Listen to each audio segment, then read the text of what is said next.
Olá!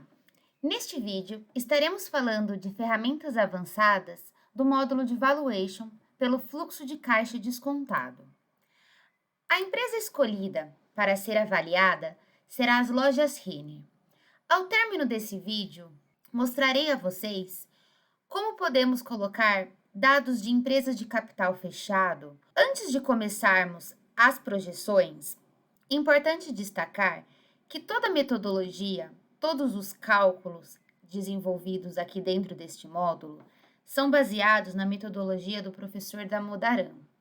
Bom, podemos projetar esses valores de duas formas, em valores constantes ou em valores nominais. O default da plataforma considera os valores constantes, ou seja, nós já estamos considerando o efeito da inflação. Podemos projetar 2, 4, 5 ou 10 anos. Vou considerar, para análise desse vídeo, uma projeção de 5 anos. Além disso, muitas das análises dentro do valuation podem ser projetadas de acordo com o setor. É necessário que saibamos quais são as empresas que estão sendo comparáveis com lojas Renner. Aqui dentro, então, de definição do setor, estamos usando a classificação Nikes 2. Clicando aqui em cima, veremos quais são as empresas comparáveis das lojas Renner. E temos 7 empresas aqui comparáveis. Podemos alterar para utilizar o segmento Bovespa, o subsetor ou outra classificação definida pelo usuário. Começaremos aqui, então, a realizar as projeções para verificarmos qual será esse preço-alvo. O preço atual das lojas Renner, considerando o fechamento em D-1, está em 37,38. Para realizar as projeções, notem que, ao lado de cada um dos itens que deverão ser projetados, temos uma bolinha em vermelho, indicando que ainda faltam as projeções para ela. Nesse sentido, então, vemos que o objetivo dessa ferramenta será projetar os fluxos de caixa e então descontar por uma taxa que nós iremos criar aqui, começando por vendas e EBITDA. Nós temos diferentes opções para fazer essas projeções. Em primeiro lugar, eu posso digitar os valores de crescimento ou os valores para as vendas. Notem que ao lado de cada um é um botãozinho. Então, se eu opto por digitar os valores de vendas, aqui ele vai habilitar a minha digitação. A mesma ideia se eu fosse digitar os valores de EBITDA. No entanto, eu posso utilizar a média de crescimento da empresa, a média de crescimento do setor.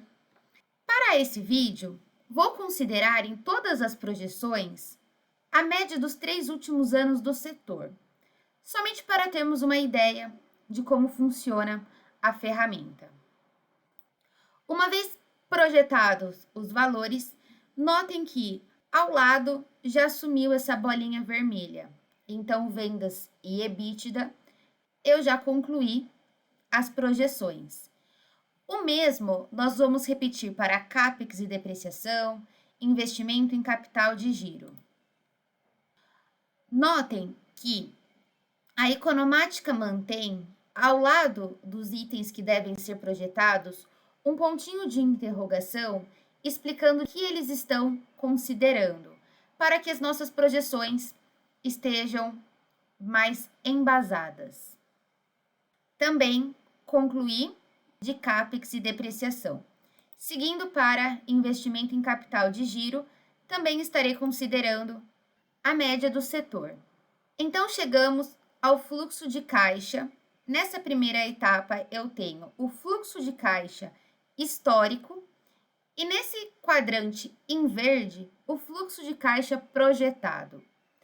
Através dessa análise gráfica do fluxo de caixa, já é nos permitido ter uma boa visualização do comportamento desses itens que nós fomos projetando.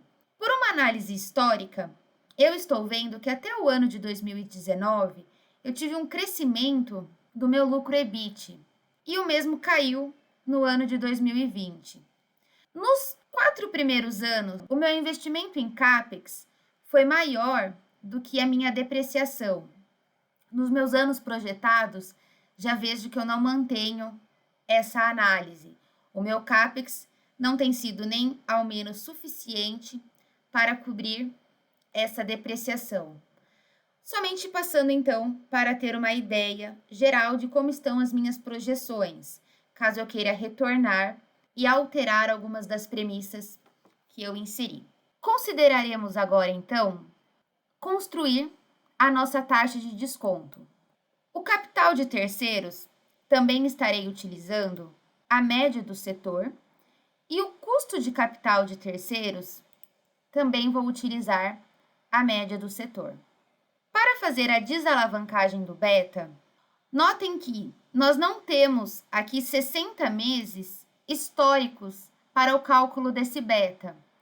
Utilizarei, então, dos últimos 24 meses. O último item que deve ser construído, restante aqui, é a minha taxa de desconto. A Economática não dispõe dos dados de risco país.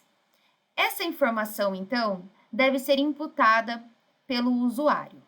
Dentro desses 3 tracinhos à direita, em propriedades, nós teremos risk-free e prêmio de mercado. Como estou avaliando uma empresa brasileira, vou considerar, hipoteticamente, um risco país de 2 pontos percentuais para os meus anos projetados. Chegamos, então, à minha taxa WOC, que foi calculada. Notem também que eu posso digitar os valores. Ele habilita aqui ao lado para mim essa digitação. Eu vou considerar para essa análise os valores que foram calculados aqui dentro deste vídeo. O meu preço atual, então, das lojas Renner está em 37,38. O preço-alvo encontrado, com base nessas projeções, foi de 12,25. Outra possibilidade, o fluxo de caixa que foi estimado, ele foi considerando que, após os 5 anos projetados, eu cresceria somente a inflação. No entanto, de acordo com o modelo de Gordon, nós podemos alterar aqui. Então, eu posso considerar, por exemplo, que a Lojas Renner vai crescer 4% indefinidamente. Eu posso, para algumas empresas, ter algum valor residual. Então, eu posso colocar aqui também.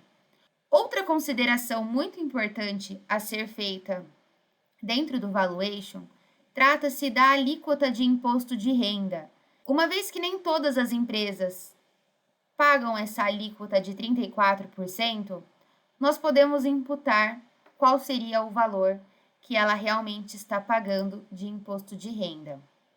Outras possibilidades que podem ser alteradas dentro dessas projeções, aqui em propriedades, nós estamos considerando como índice de preço o IPCA, como benchmark para o cálculo do beta, o Ibovespa. Nós estamos fazendo essas projeções considerando o balanço consolidado. Então, outras parametrizações também podem ser feitas dentro desses 3 tracinhos à direita. Após o término do preço-alvo, podemos fazer uma análise de sensibilidade desse resultado que foi encontrado. Nesse gráfico de sensibilidade, podemos ver quais dos componentes projetados têm um impacto maior no meu preço-alvo. Essa análise está considerando um intervalo de 20%. Posso alterar também. Então, por exemplo, se houver um aumento de 20% na minha margem EBITDA em relação ao que eu projetei, o meu preço-alvo passa de 12,25 para 14,41, por exemplo. No entanto, se eu fizer o mesmo aumento no meu item de estoques, eu já não tenho mais um aumento tão significante. Eu passo para 12,33 aproximadamente. Aqui, aproximadamente. Então, são algumas análises que também podem ser consideradas a partir desse gráfico de sensibilidade. O nosso preço-alvo também pode ser comparado com o preço atual, utilizando os indicadores de mercado. Então, como está o meu preço sobre lucro, preço sobre valor patrimonial, eu consigo ainda obter aqui a média setorial. Então, como está o preço atual das lojas Renner, o preço-alvo e a média setorial. Conforme havia falado para vocês no início desse vídeo, a ferramenta de valuation também pode ser utilizada para inserir dados de empresas de capital fechado. Basta eu vir aqui em outras empresas, criar uma empresa, eu coloco o nome, atribuo um setor para que eu possa ter as empresas comparáveis, o beta alavancado, país, e então eu vou imputar aqui o histórico dos demonstrativos, o histórico de vendas, EBITDA, depreciação e assim por diante. A partir desses dados, eu consigo então fazer o valuation de uma empresa que não esteja com os dados aqui na nossa ferramenta. Esse é então uma visão geral de como funciona o módulo de valuation pelo fluxo de caixa descontado da Economática.